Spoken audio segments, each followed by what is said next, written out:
Good evening, good evening, good evening, everyone. Hi, Nana. Hi, Debbie. Hi, Glenda. Hi, Sabrina. Hi, Richard. Hi, Retha. Hi, Matt. Hi, Alice. Hi, Corinne. How you guys all doing tonight? Hello, hello, hello. A lot going on today, including Russia issuing a chilling apocalyptic warning to the West over four horsemen. Hi, Zona. Chilling, of course, because high-ranking Russian officials have issued a warning to the West about the horsemen of the apocalypse and Vladimir Putin's invasion of Ukraine past its 100th day. As we're looking forward to what's happening. Of course, the milestone that was marked on Friday in the Ukraine war, Russia's Security Council Chairman Dmitry Medvedev used the opportunity to criticize the international sanctions levied to Moscow over the invasion. He stressed the world should not wait for the biblical horsemen paraded in the book of Revelations, which some believe, are already on their way, to open a dialogue with Moscow over sanctions. Instead, of course, the Kremlin has never closed communications with the rest of the world and over the invasion of Ukraine. He listed a number of consequences of the sanctions from Moscow's point of view, adding his thoughts about, "We're not predicting, but things have already happened." He continued, "One can have different attitude to it.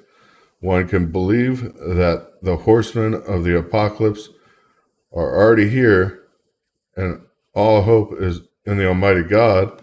However, one can still try to tone down this international situation." I mean, this speak from Russia is not just rhetoric anymore. This is more of a dooms talk that's coming out of Russia. Hi, Tia. How you doing? Hi, Dent. Hi, Greg. Hi, Sherry. Hi, Rodney. Hi, Randy. Hi, Lisa. It's getting crazy. And Putin's not going to cave. He's already made that clear and decisive over his escalation in the war in Ukraine. He's now taken more property than before. And of course, now that more weapons are being moved in, he said the West should watch what they're going to do. Should watch what happens to them, because imposing more sanctions or moving more weapons akin to a declaration of war, direct statement, is akin to a declaration of war at this point.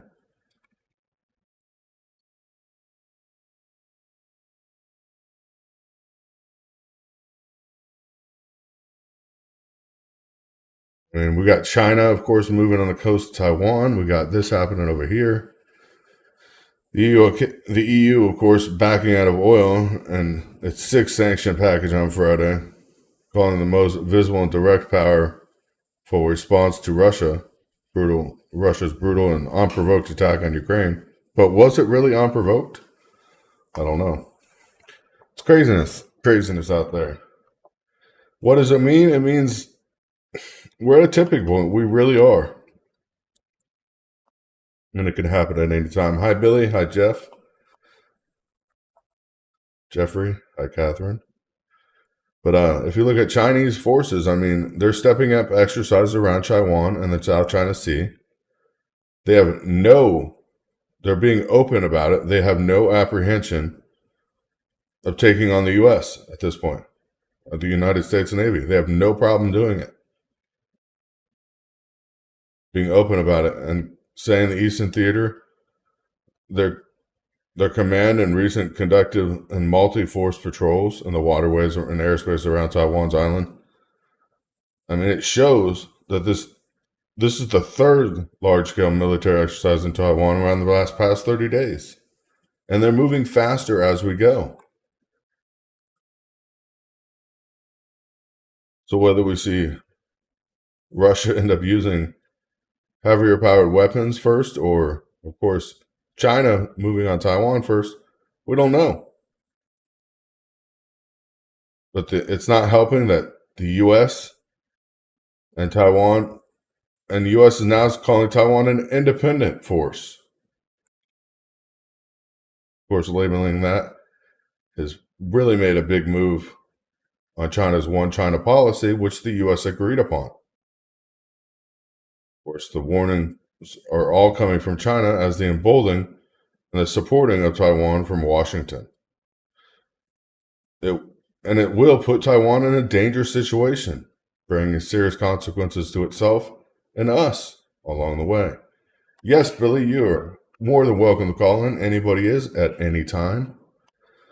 But last weekend we saw 2 U.S. aircraft carriers, the Abraham Lincoln, the Ronald Reagan, reported conducting dual carrier exercises in the waters of South Aquina, according to the South China Sea Strategic Probing Initiative, Beijing-based think tank.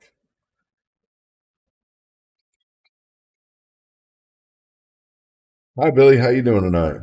Chris, what's going on, buddy? How's everything? Rumors of war and rumors of war. Yeah, I wanted to just switch pages for a second. I just want to talk about this whole thing with Peter Navarro and what the disgraceful Department of Justice did to him. I mean, the guy lives right next to the FBI headquarters. You know, I mean, what a real disgrace to they handcuffed this guy and put shackles on him and throw him in the cell just because he didn't answer a subpoena. Well, he didn't answer a subpoena that was not issued by a judge. It was issued by Congress. Yeah, but apparently Congress was able to get the DOJ to indict him on that, right? Yeah, but usually even a subpoena or even a subpoena going into Congress is issued by a judge because somebody doesn't respond. This subpoena Congress issued themselves, so I don't see. As far as I knew, Congress was not the actual branch to prosecute crimes. So how are they going to arrest somebody for not following a subpoena? I don't understand this at all. But the point is, though, this is a white collar. I mean, this guy was Trump's top financial aid advisor. I mean, where's the respect from these filthy, disgusting Democrats? You know, I just saw a clip. He was on MSNBC talking to this guy. I forgot the guy's name. And the guy was like, "Whoa, is this true? You tweeted out that, you know, if the Republicans take power in 22 and Trump comes back in and you get power, that you're going to go after these people who did this?" And he goes, "You're damn right I am. You're damn right I did." And what's amazing is, like, this commentator on the MSNBC was like, he can't believe that, you know, Peter Navarro and the Republicans would do exactly what the Democrats are doing. It's like only the Democrats can play dirty, but the Republicans can't. It's ridiculous. It is ridiculous because the Democrats are playing not just dirty. They're filthy. They were filthy during the Trump administration. The FBI was filthy, and all that information that came out showing the dirt that they were in and everything. It's mind-boggling to say that there isn't a better way about going about everything that's happening. I mean, it's just disgusting. And it adds up to really a government that doesn't give a shit about the American people. And same thing with Roger Stone, what they did to him. They sent a SWAT team there at 5:30 in the morning to a 68-year-old man, and whose wife, I believe, is deaf, right, if I'm not mistaken. Yeah, Stone's wife. It's just so the weaponize of the DOJ and the FBI to use against your political opponents. I mean, this country is going down the tubes, man. It really is. Well, the FBI really isn't looking into any Democratic crimes. You look at Hunter Biden. What happened with that case? Clinton. What happened with that case? Guy still walking around. Well, like the Clinton case. All kind of child pornography on his laptop, and he's still walking around. Well, even yeah. Well, that's one thing, but like the Clinton case, she obviously violated multiple statutes of laws with classified information, having our own email server, period. Anybody else would have tried that. They would have been thrown in a black hole or killed immediately. Yeah, yeah. They would never have been heard from again. It just makes you sick that some people are getting away with so much stuff, and they're Democrats and they're part of the swamp, and then you have people who are Republicans, and they're just being really abused because of who's in power now. And it's disheartening. It really is, because a lot of people are losing faith in our justice system, Chris. And I'm losing faith in it. I've lost faith at this point. But the thing is, they're not even just going after Republicans at this point, because even some of the Republicans are dirty just along with them. They're just as crooked. Oh, yeah, of course. They're going after anybody that speaks up to the constitutional rights of Americans. Anybody that actually stands for what America should stand for, including these people in the House and Senate. These laws they're trying to pass with gun control now directly coincide or directly conflict with the Constitution of the United States. You cannot do something like that and expect the people to be happy. I mean, at this point, we're watching Russia and Taiwan, we're watching North Korea, but I guarantee at this point, if they keep pushing, it's not going to be North Korea, it's not going to be Russia, it's not going to be China. It's going to be a war between our own soil. A corrupt system is going to end up breaking. Chris, did you see that video of the congressman from Rhode Island? I think his name is Sicilian. Starts with a C. I don't know how to pronounce his name. Sicilian. He's from Rhode Island, and he's talking. Obviously, this was like the other day during the hearings, and he said, "I don't give a damn about your bullshit." Yeah. Can you imagine that, Chris? This guy, the way they don't care about the Constitution. They openly admit it. Openly admitting they don't give a shit about the Constitution. Or don't give a damn. I mean, everybody who's listening to me right now, you got to try to find that video clip. Go to YouTube and look at it. I'll pull it up and I'll play it Monday. Yeah, I mean, it is. And then when you have a sitting president like Biden who says that the Bill of Rights is not doesn't matter. I mean, I don't know, man. That's what I'm saying. I mean, we're watching Taiwan. We're watching what's happening in Ukraine. We're watching what North Korea is doing right now. Gas prices are at an all-time high. I mean, someplace in California, I don't know if you guys know this yet, are over $10 a gallon already. And they're expecting it to get worse as hurricane season gets worse. And then summer, we lose production because you can only heat, fuel, and condense it as cool as the air. Hey, real fast before I go.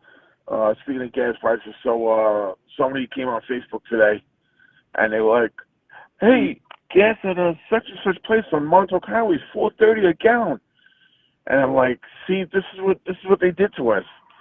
You know, they make us believe that if you find gas at $4.30, it's a bargain now." That's ridiculous. I mean, we're doomed. We're doomed. It is ridiculous. I mean, I remember when it was going up to $3.26, and everybody's like, "It's not going to go that much higher." When I was talking about it back then. Of the election, I think it was what? Yep. When I said gas prices are going to be around $10 a gallon, $10 to $15 a gallon, everybody that was watching this was saying, "No way." Yeah. California's already at 10. Before I go, I just want to say one thing to everybody. What you should do is you should have at least a 5-gallon container of gasoline for like at least every car you have. If you have 2 cars, always keep 5 gallons stored. And if you put some gas treatment in there, that gas can actually sit for 2 years. But I actually rotate mine every 6 to 8 months. Yeah. But it's good to have just in case something happens. The electricity goes down and the pumps aren't working. At least you got some kind of gas in case you got to go and drive someplace. So that's another thing. Think about that.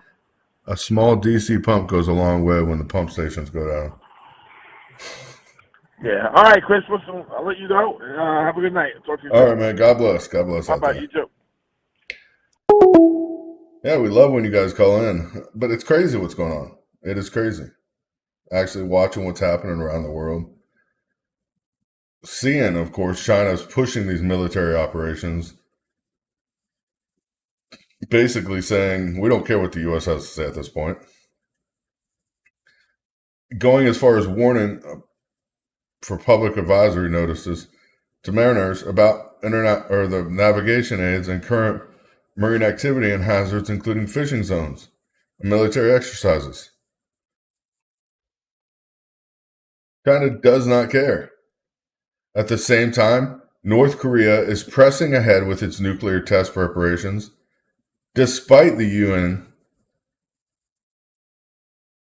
United Nations disarmament body this month saying it has a right to defend itself, North Korea.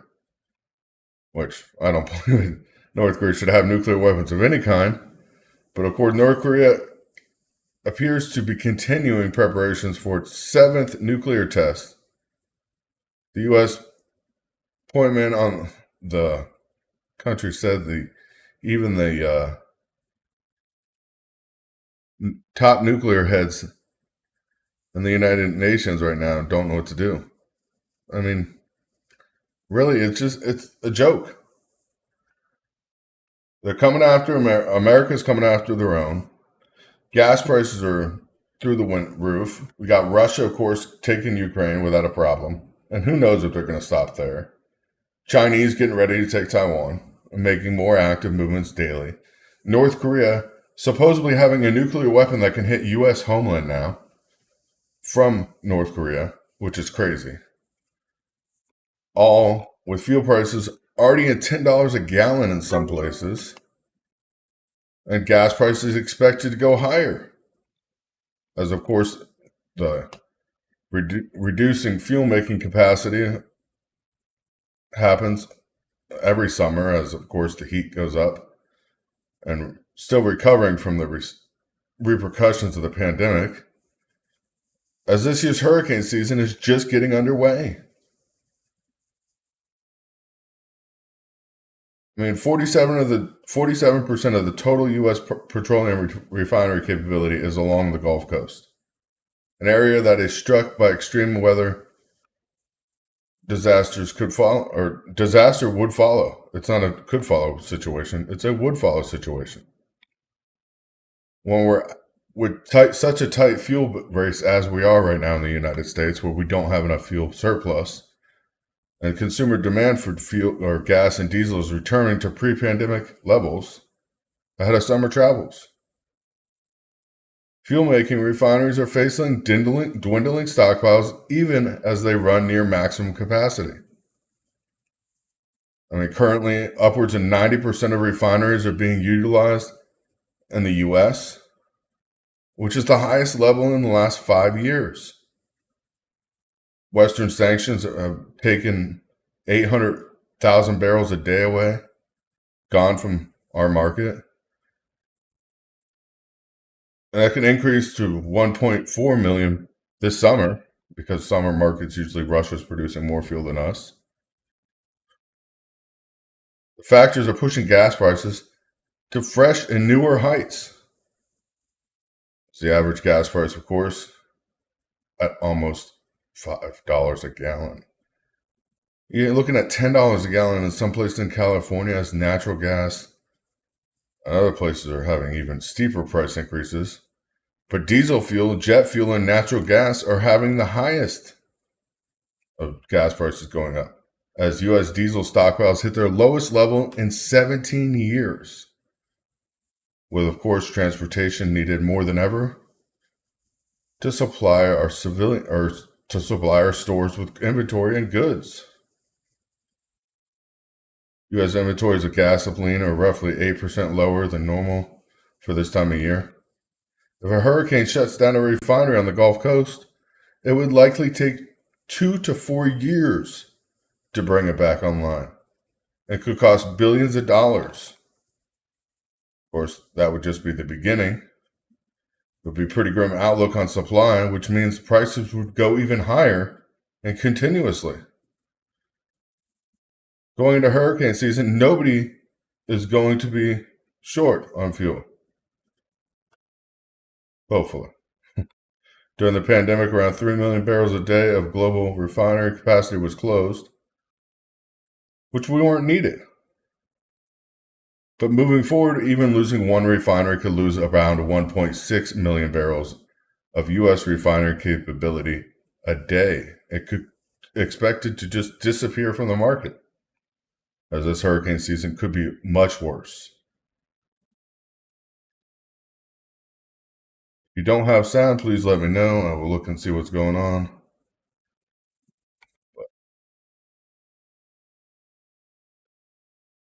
Problem is, there's no inventory supply buffer for even fuel, much less food at this point.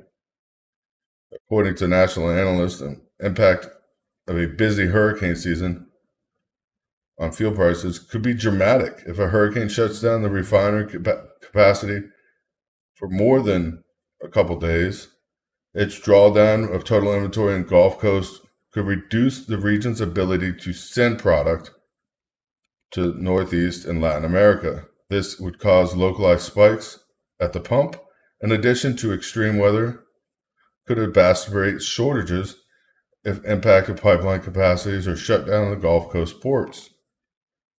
This would actually cause inventory to build up, but would cause global panic and price rise globally. And this all would be in a factor of the price jump of 10 to 20% within days. A hurricane hit with a significant refinery area, we would see a wave of a supply shortage that would last years at this point. Supply shortage that would last years. Can you imagine the supply shortage not being able to go and buy gas when you want to? Because it just doesn't exist.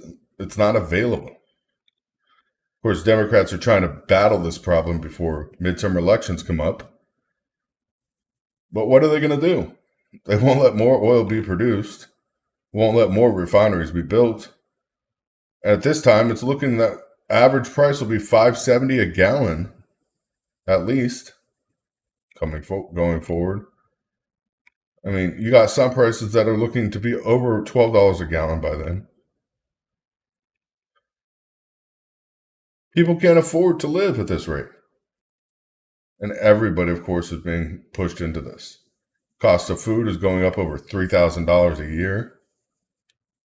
It's ridiculous.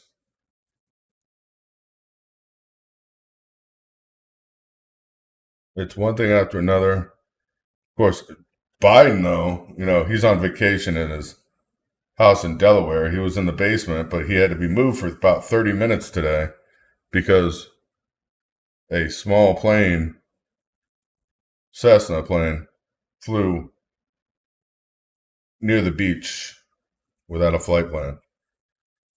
Just one thing after another ridiculousness. It is crazy. It is crazy what is happening in America. It is crazy looking out and seeing the impact that we're facing.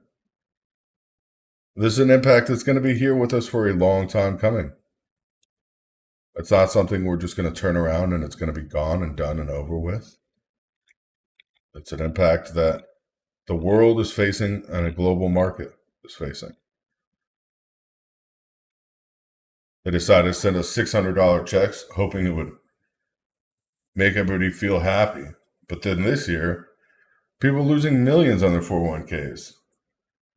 You pay $2,000 or more in rent or property taxes, $800 more in gas, easily, and $3,000 more in groceries this year. Now, who on a fixed income can afford that? At the same time, they're trying to tell people, we want to take away your rights that were given to you by the founding fathers, such as your right to bear arms. That isn't an absolute, but yet it says that in the Constitution.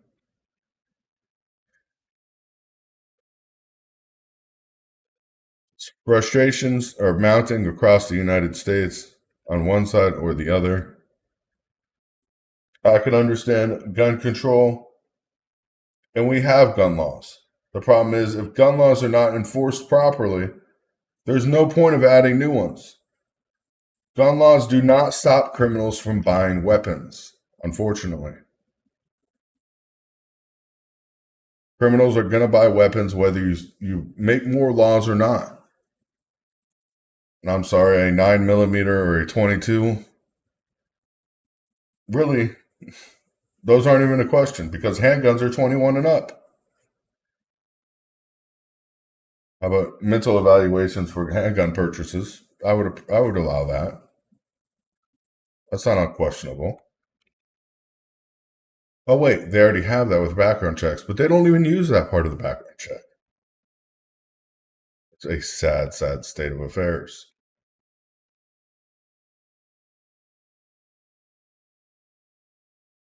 Been raining here all night and all day yesterday. Haven't got much sleep. Been crazy times. The swamp is trying to take us all in and pull us down like quicksand, as you could tell. Airlines, of course, are shutting down or keeping hundreds of planes grounded at this point for lack of pilots, lack of airline staff, and lack of fuel. But they're not talking about the lack of fuel. Instead, they just point to more of a staff shortage problem so nobody gets to panic. Of course, as more fuel is being produced into diesel instead of jet fuel, we understand why.